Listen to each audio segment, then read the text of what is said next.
my friend calls me, and he's on a job site probably a mile from my house, does construction in town with me. He's been working on development that's around the corner from me, basically. They got the last 9 lots they're trying to get done before spring to build some houses on. So these rocks were all piled up near the road from the previous contractor. I think they were going to crush them. He calls me up and says, hey, they're going to take real estate pictures and they don't really like the way the rocks are up front. So he said, if you want them, you can have them. So I just went there and, loaded them, brought them home. I said, it's real good rock wall stuff. Normally it's hard to justify going to get rock, but when it was literally less than a mile from my house, so I went and got all I wanted. Helped them out, helped me out. But this is all stuff I do all summer long. I make rock walls of every size, so he called me back and said, hey, if the following week, he said, if you want the wood, come grab that. So later on, we'll show you a video of the wood that we hauled out of there too. This is part of the wood that came out of that job I got the rocks from. We were trying to cut it so I could bring it home and dump it near the wood splitter. Most of the time we split with this SuperSplit. Awesome machine. It doesn't like the real big knotted stuff or like a butt end of a log. You'll see later in the video we bought another machine a few weeks ago so to keep care of those big pieces when we get them. This here works very well. Everything you see here will split and split real good. It's just when you get those big 3 to 4 foot round, the bottom part of a log that's just, or one that's got a lot of limbs off it, you just end up with they're just knotty and they don't like going through this. This just doesn't have the power, basically. So we bought the bigger machine for that. But this pile here was probably 5 or 6 times the size it is right now when I started. That's how much wood we were getting out of there. I was on a time frame and it started getting tight. So we started bringing it home. I don't like having the mess that this causes, but we had to start throwing it all on. This was all log length. I'd cut it in half or in thirds and throw it on the truck and just get it out of there, because if I didn't have it out by Friday, they were just going to load it on with the stumps and haul it all off and just, get rid of it. I couldn't see that happening. So when you're getting free wood, you try to grab it, especially with oil prices going where they are this year.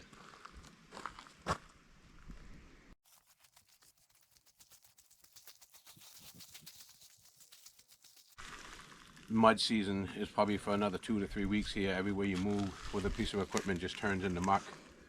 I've been trying to throw the woods places where everywhere I want to stack it got still snow. It still has snow on the ground. So filling my trailers, trying to put it places where we can stack it without making a big mess later on.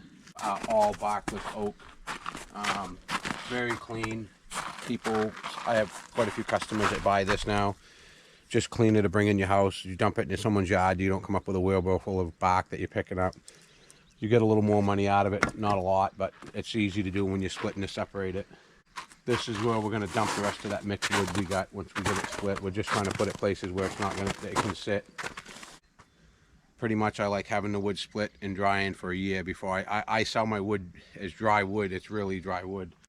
Problem we have in this area, a lot of people tell someone, hey, it's dry enough, or seasoned is a word that everybody uses. And then people call me and say, hey, it's not burning. You got something that will burn. So that's why I do a year.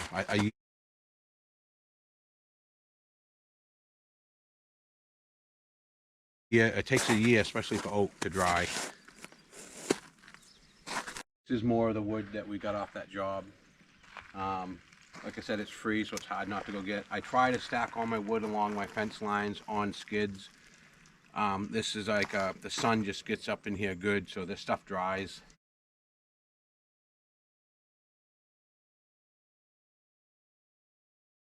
But up here, a lot of people get in trouble with that word seasoned because they believe what the guy's saying, and they'll find out it's pretty much green wood they're buying. And you're paying normally $75 more a load for dry than you are green. So I try not to sell green wood. I want to sell just dry wood. It's a lot of work. You might as well get the extra money out of it. So another reason we like stacking it is when we go to get rid of it in the fall. It's easier to take a measurement of whatever it is, like 4 by 4 by 8 is a cord of wood. Normally when we stack it on a skid, you end up, it figures out about 10 feet of this is a cord of wood. So like I said, I like giving people an honest cord, and it's a lot of work to do this. I do it because I'm normally getting paid to take it down in the summer. We split it up and we sell it, so it works out good for me. Some years we end up with a lot, some years we don't. Landscaping business can be all over the place. Some years I don't touch trees. Last year we had a year where we did a lot of tree work. So we ended up with a lot of firewood, a lot of log length. Also bought a sawmill.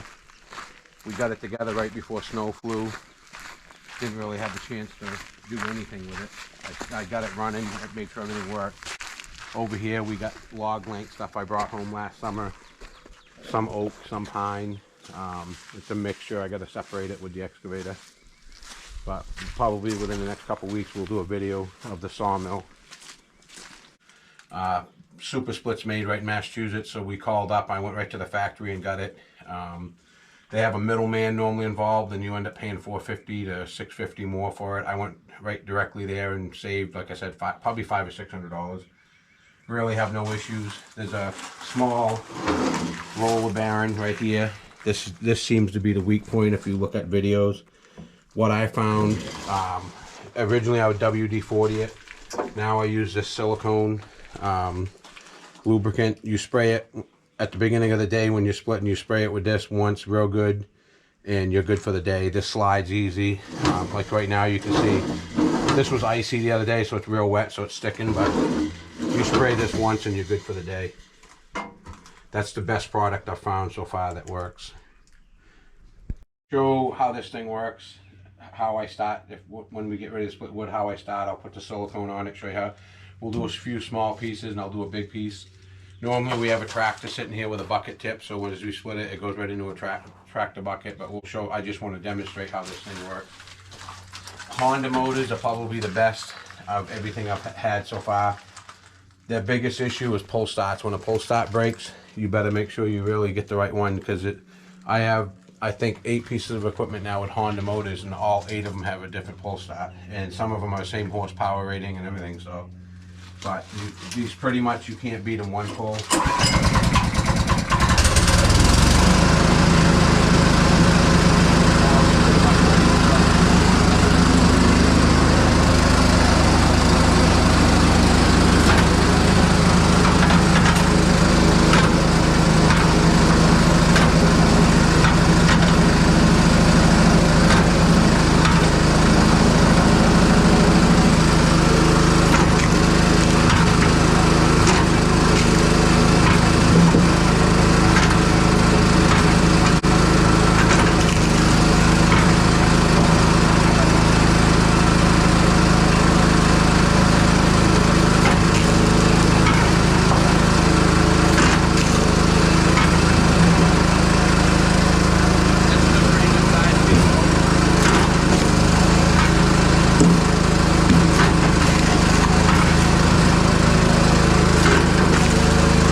Good about this SuperSplits, all the newer ones I believe come with this table. Just makes it so much easier when you can throw something to the side, or if you get a piece that's real knotty and you get sick of dealing with it, you just throw it to the side. Or you want to mix, like if you got, I try to mix my hardwood real good, so if you get a bunch of oak and then no birch, I try to stay away from the birch. A lot of people for some reason complain. Then I have other people that want 100% birch because they're going to burn it in their fireplace, so you never, I try to keep the birch separate most of the time. But the tables are a good thing. A lot of people are adding these to the other style splitters too. So this is a piece of wood that I don't like lifting up onto that table. This is a butt end of a log I had cut off to make it a 16-foot log. I hate to throw this away. A lot of guys just have these chunks hauled off with the stump pile. A lot of good firewood. There's times I bring home a 1-ton dump truck load of these that someone's left on a job site. They're hard to lift onto the SuperSplit. We keep the SuperSplit undercover, and we're going to add another one of these right beside it. Put the bigger 40-ton log splitter over there to do these chunks. That, and I also bring home stuff sometimes that's 3 feet round. You just don't want to lift it to put on a table. So I'm going to show the other log splitter I bought also goes vertical, so you can just roll them to it, split them, either break them up enough so you can put them on there, so just split the whole thing on the new splitter we bought. But we'll show you the new splitter in a second. But we're waiting until the ground gets thawed out so we can build that addition on to get it set up here. This is the log splitter I was talking about when I showed you that big piece of wood. This is the one I chose to get. I watched videos, did a little bit of homework on it. Everybody's got their different attitude towards log splitters, but are there better ones in this? Yeah, but they cost $4,000 to $6,000, $7,000. I don't think it's worth having that kind of money into a log splitter. I know people that have had this one for over 3 to 4 years. Split a lot of wood. Never had an issue with them. The Kohler motors are pretty good. Some people rate them as high as the Hondas. I think the Hondas are probably the best, but these aren't bad motors. For the money you pay for this, I bought this at Tractor Supply. There's plenty of videos on YouTube. No one seems to have bad things to say about them. Like I said, I do believe there's better splitters. This is 40-ton though. There's not a lot of, once you go to that rating, they get very expensive. But the main reason I bought it so that I don't have to lift those big pieces once you put this thing up vertical. I'll probably have days where I run this like this all day long just to get rid of some big pieces I hauled home. But like I said, we'll have a later video showing it work up there, but I want to wait till I can build something over it. I like keeping all my stuff out of the sun and weather. Another thing I'm going to add to this is I got a pretty thick piece of diamond plate, and I'm going to take some 1.5 by 1.5 tube steel that I have. I want to make like a bigger table or landing for this so that I'm not trying to balance something on this. I want to be able to roll a big piece up, flop it down, and have it pretty steady so that this splits without, I watch videos, everybody's stumbling around trying to keep it up on that little pedestal. I'm going to make that pedestal probably 24-inch at least. Like I said, overall I looked at these are pretty heavy built. Control valves are pretty simple, high quality. You can tell when you look at something. I deal with enough hydraulic stuff on the excavators and stuff like that. Hose seems to be decent quality. I like the pump with it simple. Some don't even have an inline filter that I've looked at. This did.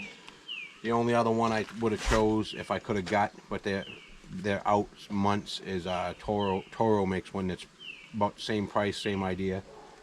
You just can't get them. I went to a Toro dealer and they said it's probably going to be a minimum of 6 months before he even sees any. But we'll find out. I plan this will be with me the rest of my career, so we'll find out whether it's good or bad. I'll be fixing it if it has to. But everything I've read on them so far, and I actually know someone that has one, and they're really impressed with it. It also has a fairly, for something this size, a 9.5 second return on the cylinder is pretty impressive. No one realizes when you buy those cheap homeowner ones for like $1,200, $1,500. I mean, if you see the difference when you watch one that is 9 seconds versus like 17 seconds or 22 seconds, that's a lot when you do it all day long. So I believe this will be a pretty good machine for what I want it for.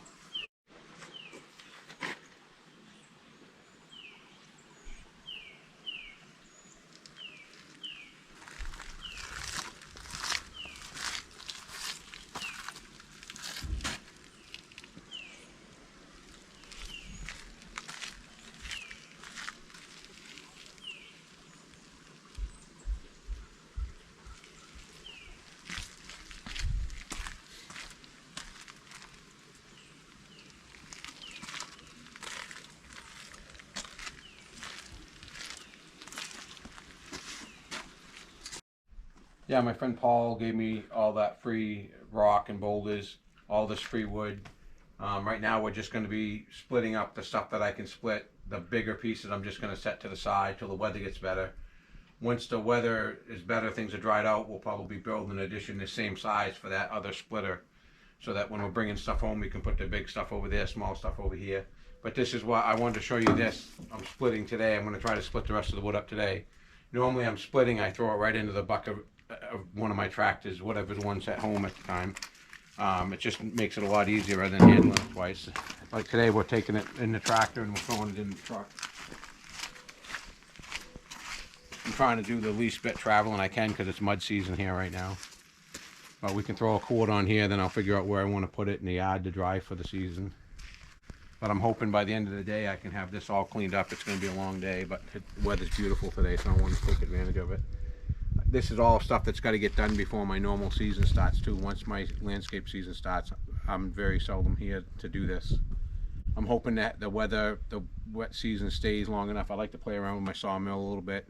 That'll be another video, but I put that all together last year. It's frustrating, and the following day we had a major snowstorm, so. And I'm getting so I don't like working in the cold, so. A lot of people say, why didn't you use it this winter? But I hate working in the cold now. I did it for so many years. But we'll be cutting this up today. All my saws are for the most part, a Husqvarna. I do have a couple Echoes that I keep for small stuff. I probably have 5 Husqvarnas. I've had pretty good luck with them. I get about 5 years out of a saw, and like I said, you pay $150 more to get one at a Husqvarna dealer versus a big box store. The ranches seem to be the same saw. I did go to a dealer to buy a big saw for the sawmill. I bought one with a 53-inch blade that you'll see in a later video to cut big stuff that I bring home, to make it fit on that, or you know, I'm going to try to do some carvings and stuff like that. So I bought that saw for that one purpose. Other than that, that's it for this one.